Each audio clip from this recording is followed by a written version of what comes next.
Hola chicos, ¿cómo están? Me presento, mi nombre es Andrea Oquillas y yo voy a impartir esta materia junto a ustedes. También quiero decirles que con gusto cualquier cosa que no entiendan o cualquier cosa que necesiten que les repita, con gusto yo les volveré a repetir, buscaré la manera, el método para explicarles de una mejor manera y así que me entiendan, porque esa es la misión, que ustedes me entiendan la materia. Dicho esto, voy a compartirles la clase de hoy, que está aquí, que hablaremos sobre las proteínas. Listo,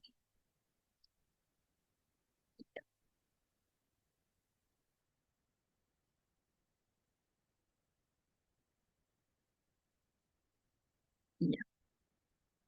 Entonces, las proteínas son biomoléculas esenciales para la vida y desempeñan un papel fundamental en prácticamente todos los procesos biológicos. Siendo así, ellas, las proteínas, están formadas por cadenas de aminoácidos unidos por enlaces peptídicos. Más adelante hablaremos sobre los aminoácidos y los enlaces peptídicos. También hay 20 aminoácidos diferentes que se combinan en diversas secuencias para formar las proteínas.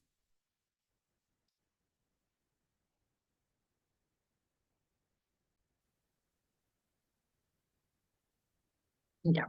Como les comentaba, las proteínas son polímeros formados por la unión de unidades de menor masa molecular. A estas las llamamos los aminoácidos. Ya. De ahí, ahora les digo, les voy a decir qué son los aminoácidos. Los aminoácidos son compuestos orgánicos de bajo peso molecular.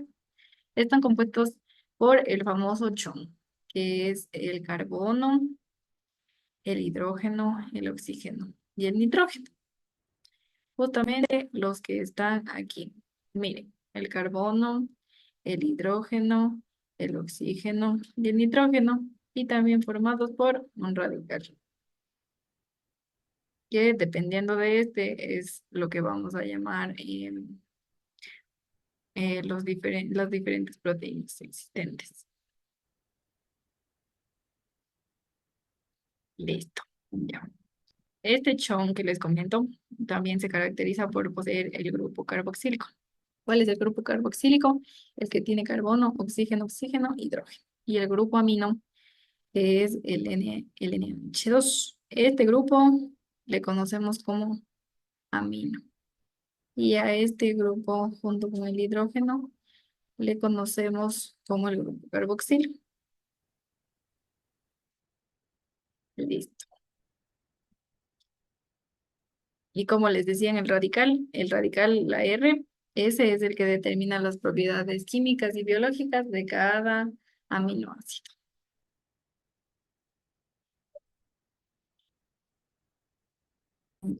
Listo.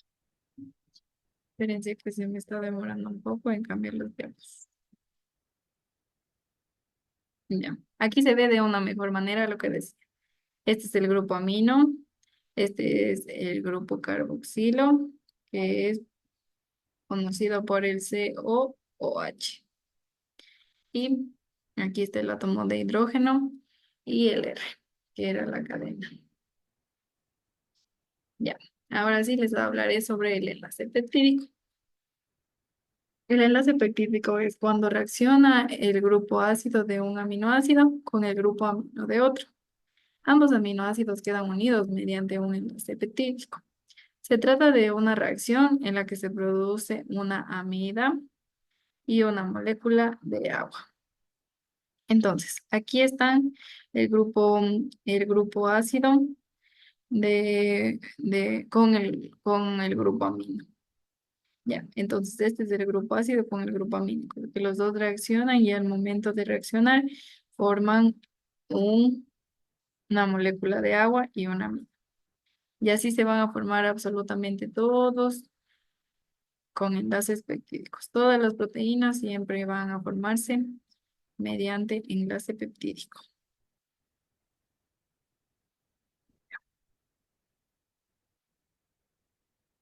Y cuando las proteínas se unen y tienen una unión de bajo número, se les dice peptídico, cuando son solo poquitos. De ahí se dice oligopeptídico cuando son menor a 10 aminoácidos unidos por el enlace peptídico.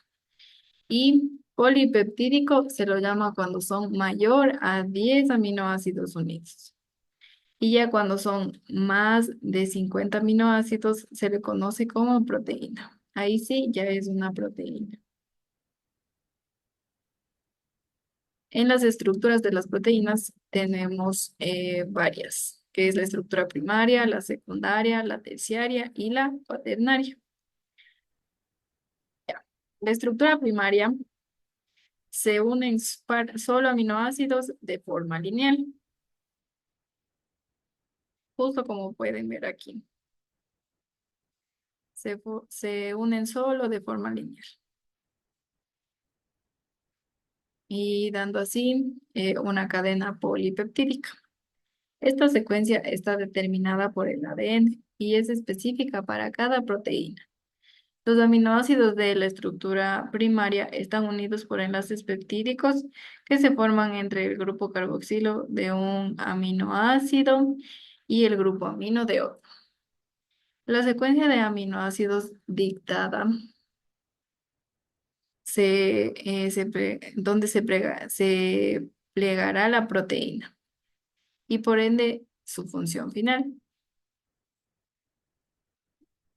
En la estructura secundaria, miren, esta es la primaria igual. Nos dice que la insulina está formada por dos cadenas peptídicas de estructura primaria, de 21 y 30 aminoácidos unidos mediante enlaces disulfuro.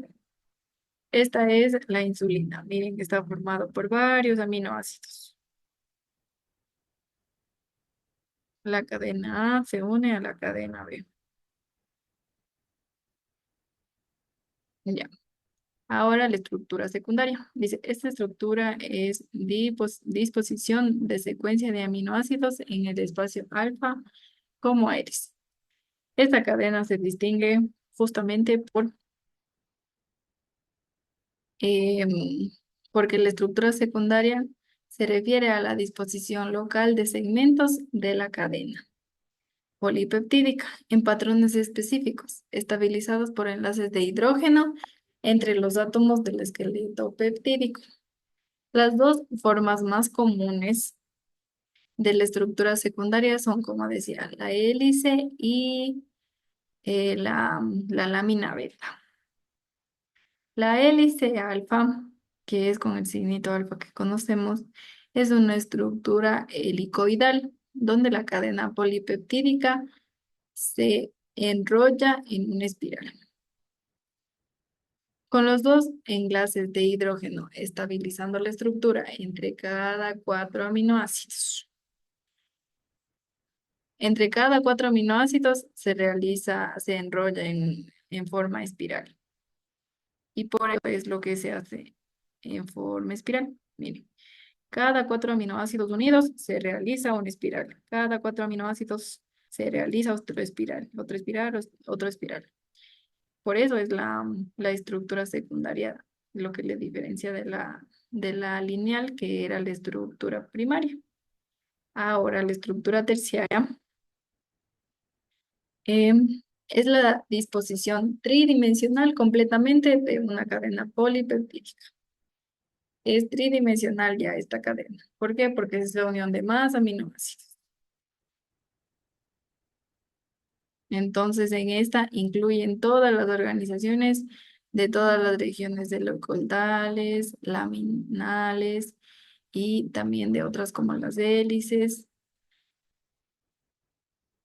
Y estas también se unen por puentes disulfuro, que son los enlaces covalentes que se forman entre grupos de tiol, que son el C y el H, y estabilizando así la estructura. Miren, estas estructuras terciarias, este es el tiol, este es el puente disulfuro que mencionaba, y este es el tiol. Miren, aquí está.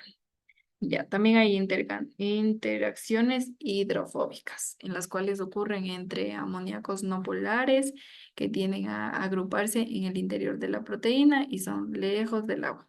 Por eso son hidrofóbicas. También los enlaces de hidrógeno, que son entre los grupos funcionales polares de los aminoácidos. Interacciones iónicas también entran en estos enlaces para formar la estructura terciaria. Y fuerzas de Van der Waals también, que estas son interacciones débiles entre átomos, los cuales están justo en toda esta cadena terciaria. Y dentro de esta cadena terciaria hay dos formas, las fibrosas y las globulares. Miren, existen cadenas de estructura terciaria fibrosas, que un ejemplo de estos es el colágeno. Miren, todos han de haber escuchado sobre el colágeno, que es muy bueno también tomar colágeno, el hidrolizado. Ya, y el colágeno es claro ejemplo de una estructura terciaria fibrosa, que son conformaciones de proteínas filamentosas que suelen tener una función estructural, que esta es de protección. Y son insolubles en agua y en soluciones salinas. Miren, hay tres tipos: la hélice del colágeno, el triple hélice del colágeno, y aquí está el triple hélice del colágeno, pero en diferente corte. Es un corte sagital. Ahora, otra estructura terciaria es la globular.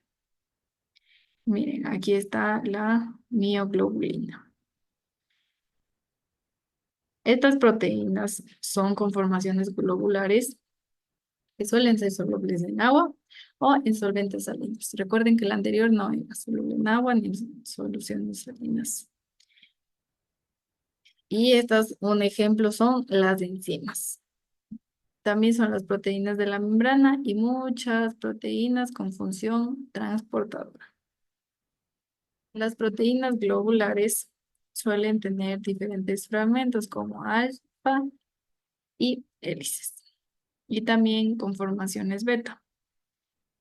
Estas también realizan funciones de transporte, enzimáticas o hormonales. Esas son las funciones transportadoras de las que habíamos hablado. Y por último tenemos la estructura cuaternaria. Ya. Esta estructura cuaternaria es la disposición de múltiples cadenas polipeptídicas. Y formando una proteína funcional. No todas las proteínas tienen una estructura cuaternaria, ya que aquellas que sí, como la hemoglobina, están formadas por la asociación de varias subunidades. Las mismas interacciones que estabilizan la estructura terciaria también juegan un papel en la estructura cuaternaria. Por ejemplo, como mencionaba, la hemoglobina está compuesta por 4 subunidades, 2 alfa y 2 beta, y cada una con su propia cadena polipeptídica y grupo hemo. Todas estas, miren, 2 alfa y 2 beta. Aquí está la beta y la alfa y la alfa.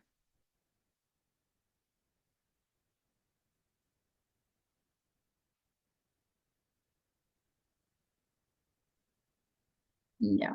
Aquí también otra estructura cuaternaria nos da a conocer la tetrámetro de hemoglobina. Cada cadena o protrómero está de color diferente. Esta proteína transporta el oxígeno de la sangre. Todos estos tienen unos colores diferentes. Miren, aquí está en amarillo, en celeste, en azul y en verde. Son 4, 2 alfas y 2 betas unidas. De ahí, los anticuerpos también son proteínas con estructura cuaternaria, igual conformadas por 4 cadenas muy replegadas y cada una con un color diferente. Los anticuerpos también son proteínas y con estructura cuaternaria.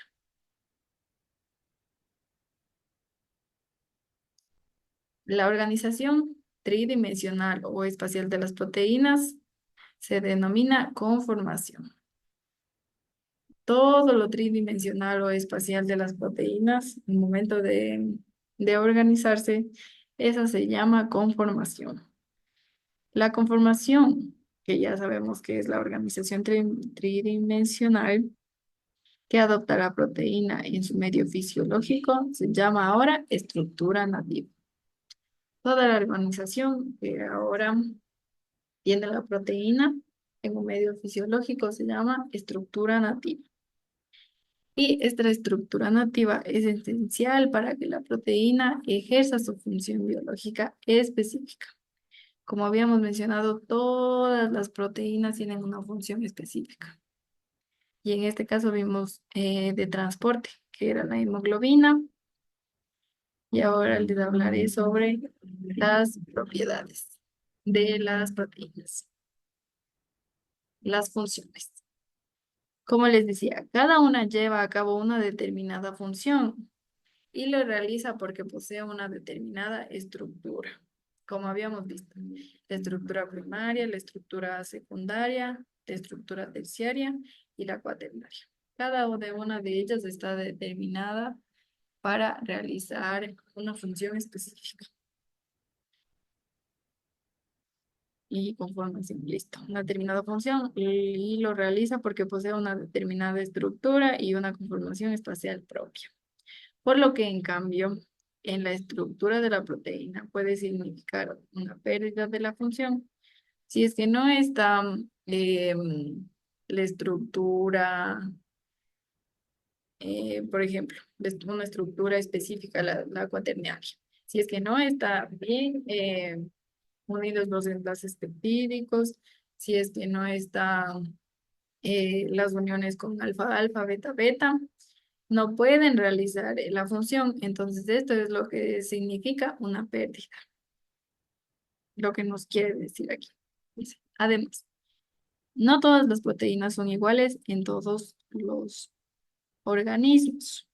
Cada individuo posee proteínas específicas suyas que poseen manifiestos en los procesos de rechazo de órganos trasplantados. Este es un ejemplo de cuando no pueden realizar su función específica. En los órganos trasplantados hay algunas veces en los que los individuos, como dice, poseen proteínas específicas. Entonces, al momento de ser trasplantados, no son compatibles con las proteínas que tenía el individuo que le dio el órgano.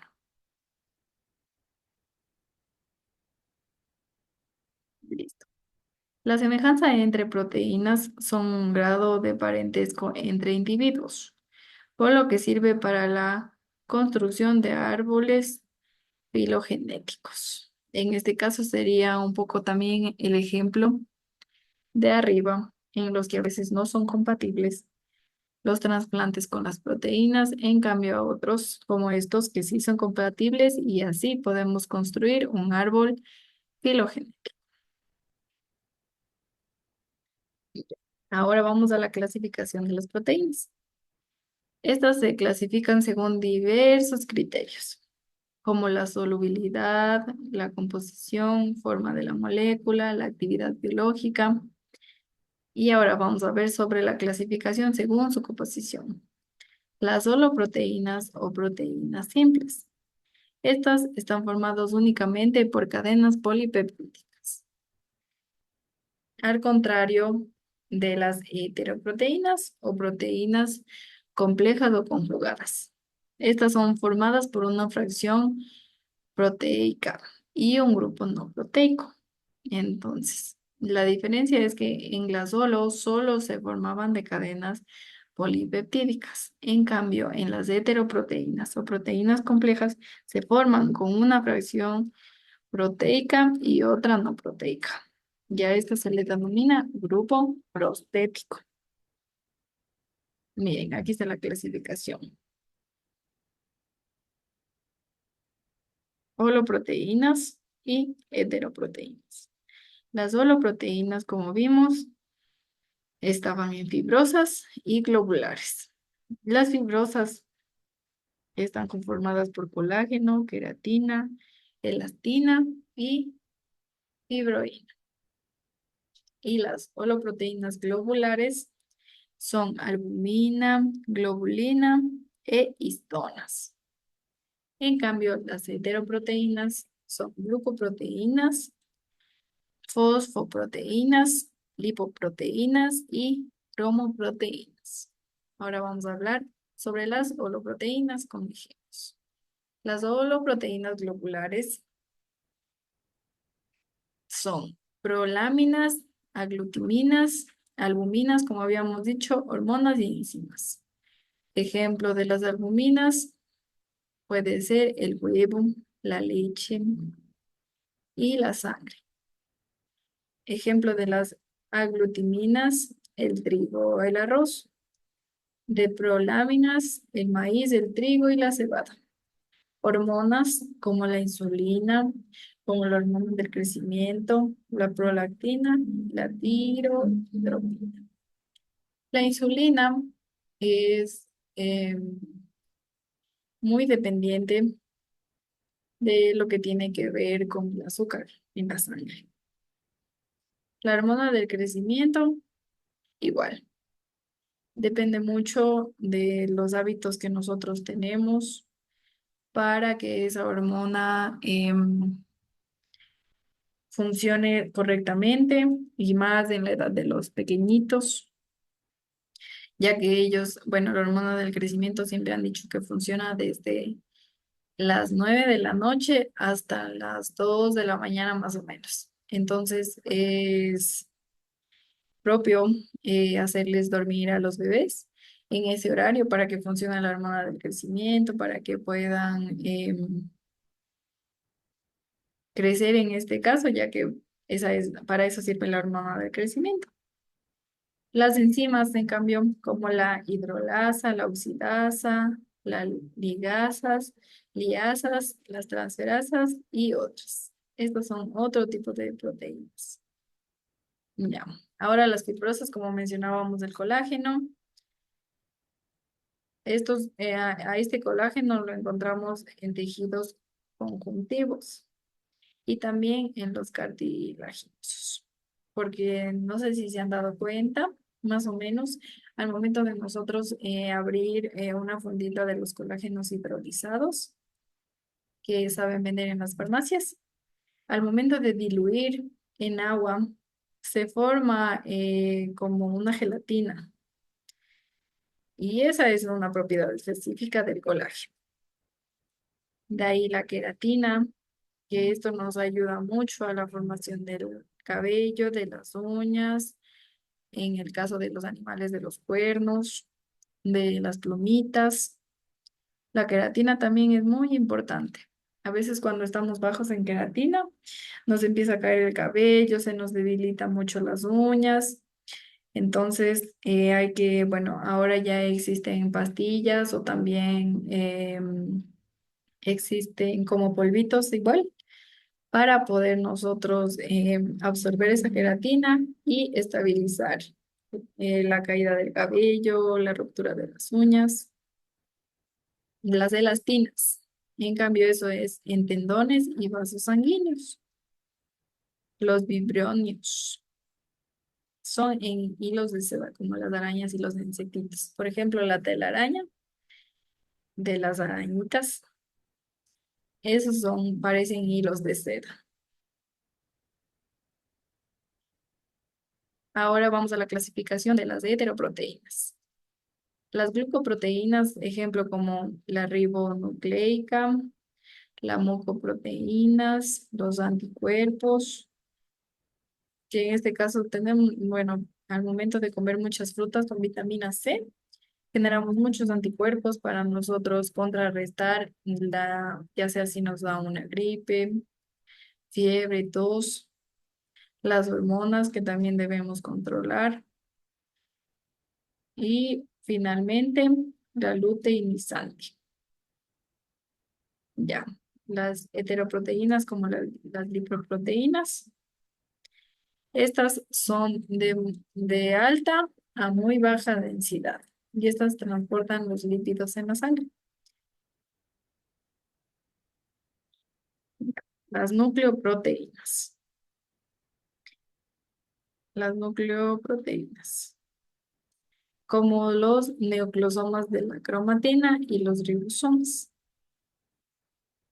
Listo. Ahora vamos a las funciones estructurales que tienen cada una de las proteínas.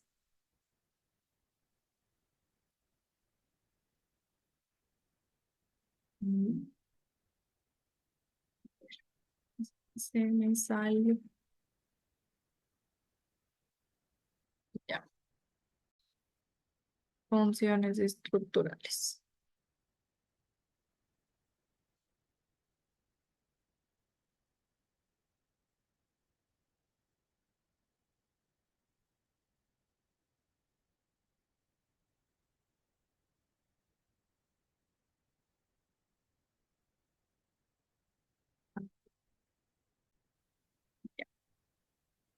Las glucoproteínas que forman parte de las membranas. Listo. Las glucoproteínas de la queratina que habíamos hablado también. del, del colágeno que mencionaba. Bueno, el colágeno tiene una función en este caso. ¿Y cuál es? Proporciona resistencia y elasticidad a los tejidos conectivos, como la piel, los tendones, los ligamentos y los huesos. La importancia de este colágeno y de esta proteína es que es la más abundante en el cuerpo humano, alrededor del 25% del contenido total de proteínas del cuerpo humano.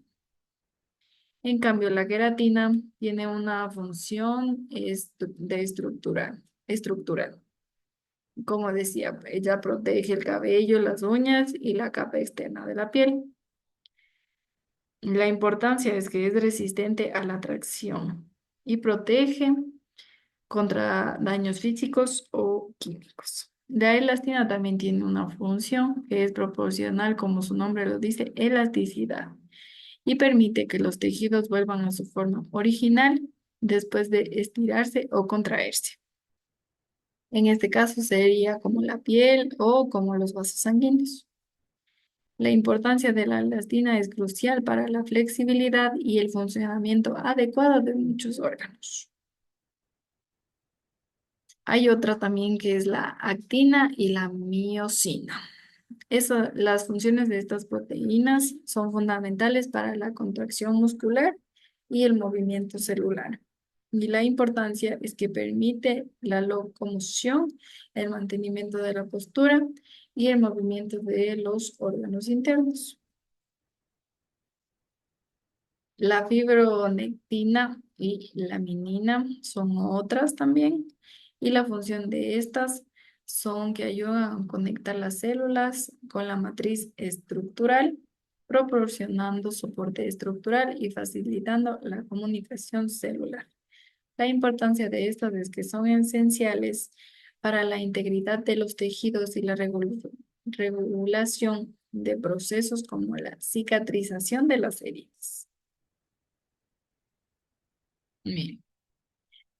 Entonces, en sí, el papel de las proteínas estructurales no solo es mantener la forma y estabilidad de las células y tejidos, sino que también participan en procesos dinámicos como la cicatrización, el crecimiento y la reparación de tejidos.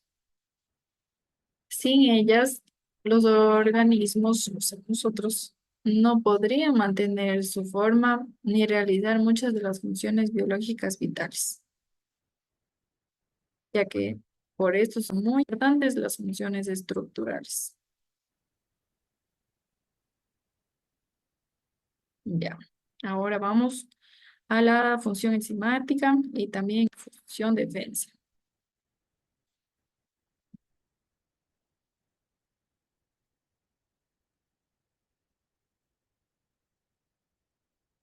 Listo.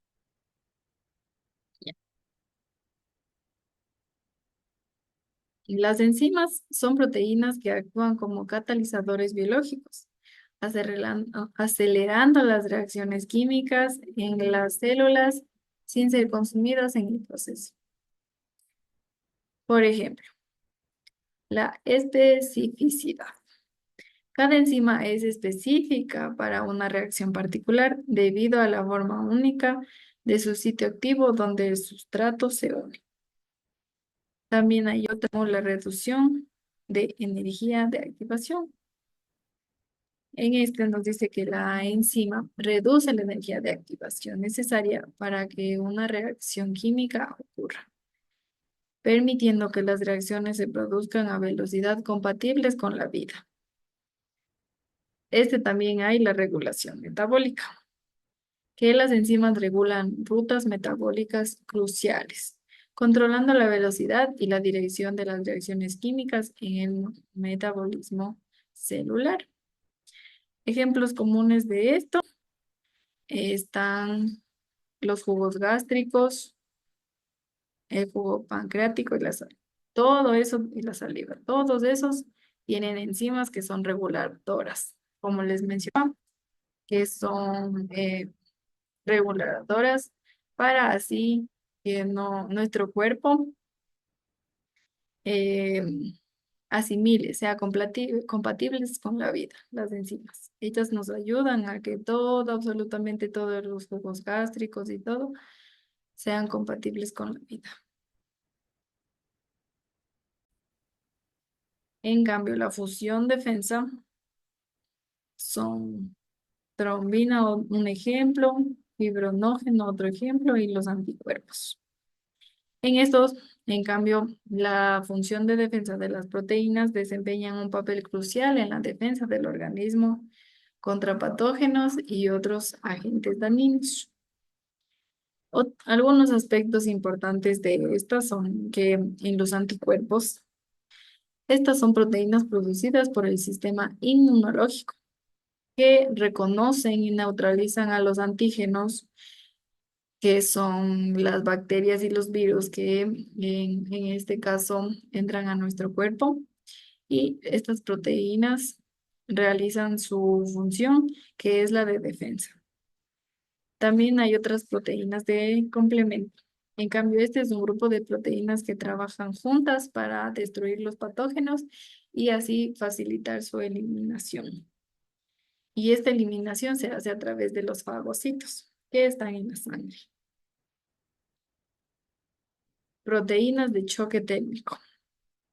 Estas, en cambio, ayudan a proteger las células del estrés causado por las temperaturas, las toxinas y otros factores adversos. Y otras proteínas son las defensinas. Son pequeñas proteínas que tienen propiedades antimicrobianas y ayudan a destruir patógenos al romper sus membranas celulares. Todas estas, como su nombre lo dicen, hacen una función de defensa. Todas estas nos defienden de absolutamente todas las bacterias y los virus que, a los que podemos estar expuestos, ya que esas son las funciones de estas proteínas. Ahora vamos a las funciones de transporte y también otras de reserva.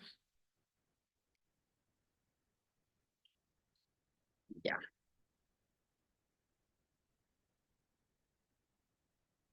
Ahora, las funciones de transporte. Las proteínas son esenciales también para el funcionamiento de las células y de los organismos en general. Estas proteínas de transporte facilitan el movimiento de moléculas e iones a través de todas las membranas celulares y también a través de la sangre.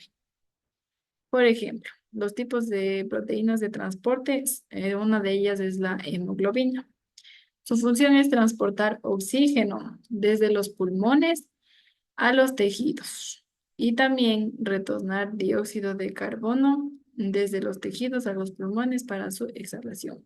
Entonces, ¿qué hace la hemoglobina?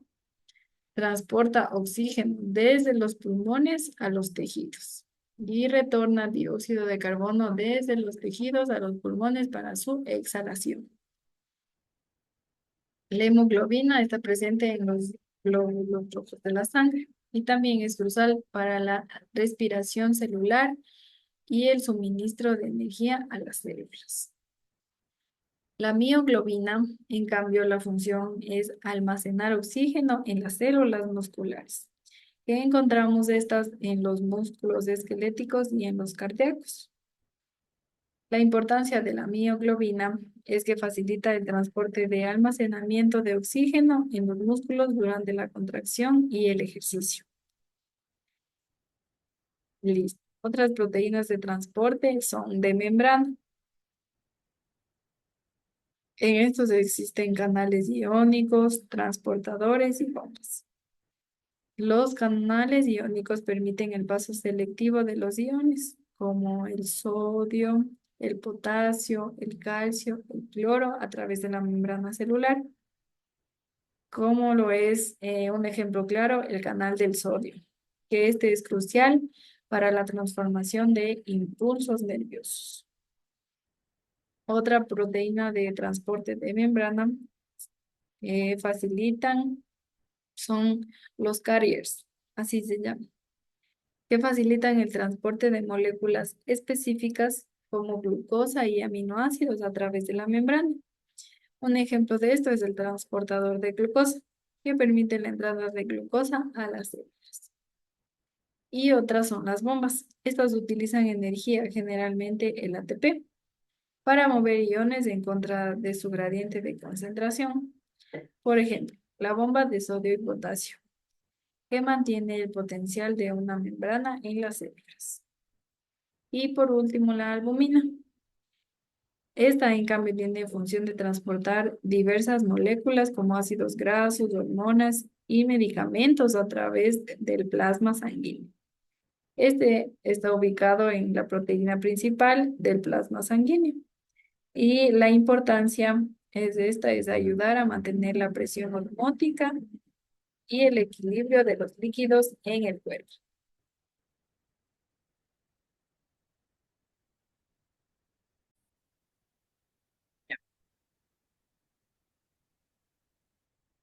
Ya. Ahora los mecanismos de transporte. ¿Cuáles son los mecanismos de transporte? Tenemos el transporte pasivo y transporte activo.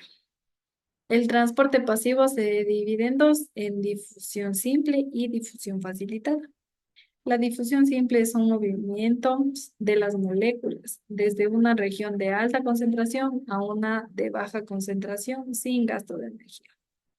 Y la difusión facilitada, en cambio, es el uso de proteínas de canal o transportadoras para mover moléculas a través de la membrana sin gasto de energía igualmente.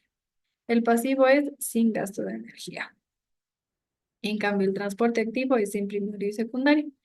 El transporte activo primario utiliza directamente la energía del ATP para transformar moléculas en contra de su gradiente de concentración. Y el transporte activo es secundario. Utiliza el gradiente creado por el transporte activo primario para mover otras moléculas. Entonces, ¿cuál es la importancia de este transporte de proteínas? Es que aseguran que las células reciban los nutrientes necesarios, eliminen los desechos y mantengan un equilibrio de iones y moléculas esenciales para la vida. Ahora, las proteínas de reserva son como la clara de huevo, el grano de trigo y la albumina. Ya. Estas proteínas de reserva, como como el trigo, esos son los cereales y las funciones del trigo, del maíz, es que son ricos en proteínas de reserva que proporcionan nutrientes durante la germinación. De ahí leguminosas como los frijoles, los guisantes. Esta función son las semillas de leguminosas que almacenan grandes cantidades de proteínas para así apoyar el crecimiento. La leche, en este caso, son proteínas de reserva, pero animales. En cambio, la leche, ¿cómo sería la leche en mamíferos? Sirve como reserva importante para el desarrollo del recién nacido. El huevo también, la clara de huevo contiene ovalbumina, que sirve como una reserva de aminoácidos para el desarrollo del embrión. Y por último, la importancia del huevo. Este suministra proteínas de alta calidad que son cruciales durante las primeras etapas del desarrollo del ave. Ya, la importancia de las proteínas de reserva es que juegan un papel vital en la supervivencia y el desarrollo de los organismos. Proporcionan los bloques de construcción necesarios para la síntesis de nuevas proteínas y el crecimiento celular cuando otras fuentes de nutrientes no están disponibles.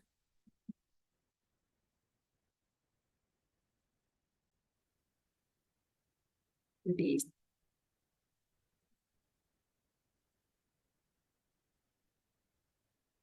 Bueno, déjame compartir. Listo.